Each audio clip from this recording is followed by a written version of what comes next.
IG Sindh DIG Larkana जी शिकायत ते SSP Shikarpur Irfan समो ख़िलाफ़ जांच जो हुकुम ॾेई छॾियो। आईजी सिंध एसएसपी शिकारपुर ख़िलाफ़ जांच लाइ टिरुकनी जांच कमेटी जोड़े छॾी आहे, जेका हफ़्ते अंदरि रिपोर्ट पेश कंदी। डीआईजी नासिर आफ्ताब जी सरबराही में जोड़ियल कमेटी में एसएसपी अमजद शेख ऐं एसएसपी तनवीर तुन्यो शामिल आहिनि। आईजी सिंध डीआईजी लाड़काणो जी शिकायत ते एसएसपी शिकारपुर इरफान समो ख़िलाफ़ जांच जो हुकुम ॾेई छॾियो। तफ़सील मालूम कयूं था लाड़काणो मां नवीद लाड़िक असां सां टेलीफोन लाइन ते मौजूद आहे। जी नवीद लाड़िक, कहिड़ा तफ़सील आहिनि? तारा बिल्कुल शिकारपुर में अगवा थियल 2 पुलिस एहलकारनि जी बाज़ियाबी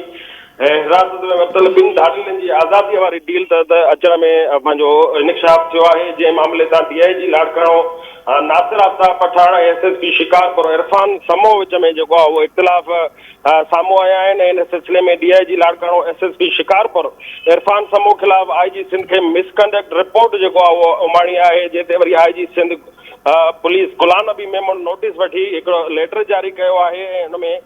3 रुकनी कमेटी तश्कील ॾिनी आहे, जंहिंजो सरबराह यानी चेयरमैन डीआईजी लाड़काणो नासिर आफ्ताब पठाण खे मुक़ररु कयो आहे, जॾहिं त एसएसपी सखर अमजद शेख ऐं एसएसपी शहीद बेनज़ीर आबाद तनवीर तुन्यो जेके आहे उन्हनि खे मेंबर मुक़ररु कयो आहे। आईजी सिंध कमेटी खे हिदायत कई आहे त एसएसपी शिकारपुर ख़िलाफ़ जेका मिसकंडक्ट इंक्वायरी रिपोर्ट आहे डीआईजी वारी, उन मामले जी 7 ॾींहंनि में जेको आहे उहो जांच करे रिपोर्ट जेको आहे उहा जमा कराई वञे। मां मूंखे ॿुधाया त ज़रियनि ॿुधायो आहे त कुझु ॾींहं अॻु शिकारपुर पुलिस जा 2 एहलकार मोहम्मद सिद्दीक मलिक ऐं इमदाद सूमरो जेको आहे उहे अगवा थी विया, जिन खे शिकारपुर पुलिस डील करे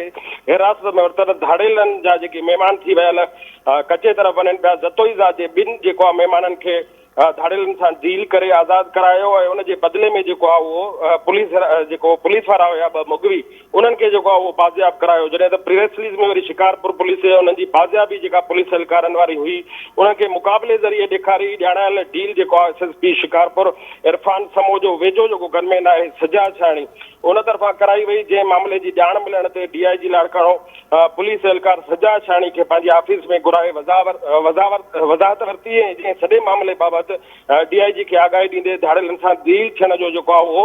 एतिराफ़ बि कयो। ज़रियनि इहो बि ॿुधायो आहे त डीआईजी पुलिस एहलकार ते सख़्तु नाराज़गी जो इज़हार कंदे मुबैना तौर उनखे जेको आहे उहो ऑफिस में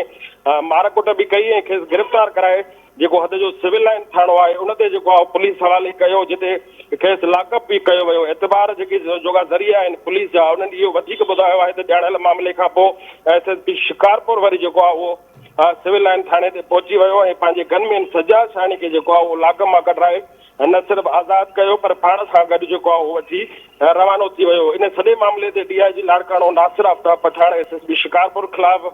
मिसकंडक्ट ते मुश्तमिल रिपोर्ट ऐं शिकायती लेटर जेको आहे उहो आईजी सिंध खे उमाणियो, जंहिंजी रोशनी